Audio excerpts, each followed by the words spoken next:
তাহলে জান্নাতের দুই পথ, একটা হলো তাকওয়া, গুনাই হয় না। নবী, রসুল, বুজুর্গ, উলিয়া উলিয়া এরা তো স্পেশাল ভাবে জান্নাতে যাবেন। আমরা তো হইলাম নামকা ওয়াস্তে একটা ঈমান আছে আর কতগুলো গুনাহ আছে। তাহলে গুনাহ থেকে মুক্তি পাওয়ার জন্য তওবা করতে পারবো না ইনশাআল্লাহ? তওবার কোনো মেয়াদ নাই, তওবার কোনো সংখ্যা নাই, তওবার কোনো টাইম নেই। 24 ঘন্টা তওবার টাইম।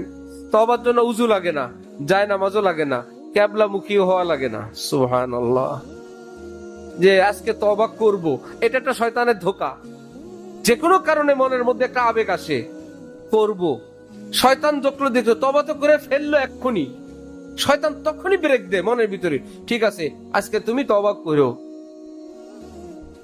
পাতিল গরম হওয়ার পর আগুন যখন নিভায় দিবেন, পাতিল কি গরম থাকবে না ঠান্ডা হয়ে যাবে? শয়তান দেখতেছে এখন তার অন্তরটা গরম, দ্বীনি কথা শুনে প্রস্তুত। এখন যদি তাকে বলি না তুমি তওবা করো না, সেটা মানবে না, সে বলবে আমি করবই।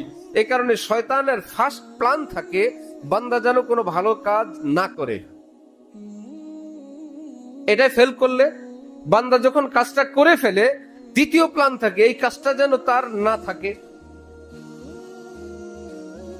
ভালোটা কাজ করলো, হজ করলো, টাকা পয়সা, এই হজটা যেন ধ্বংস হয় তার তারা এই কাজ করাবে। দান করলো, দানটা যেন ধ্বংস হয় এটা করাবে। বললাম করবি না, তারপর করে ফেলছস, রাখ। করার পরেও হাতিয়ার আছে আমার কাছে।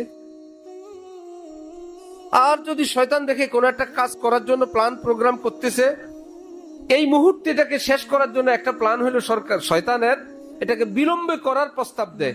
ঠিক আছে তুমি দাঁড়িয়ে রাখবা, আচ্ছা রাখো, দাঁড়িয়ে রাখা তো ইসলামের সুন্নত, আচ্ছা ইনশাল্লাহ নিয়ত করলাম আগামী বছর দাঁড়িয়ে রেখে দিব।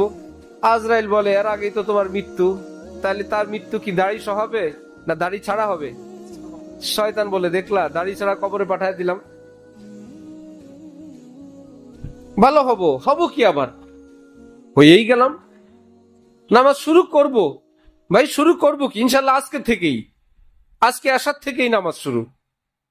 যে পরবর্তীর নিয়ত করা, এটা একটা পরবর্তী নিয়ত করে সকলে সাকসেস হতে পারে না।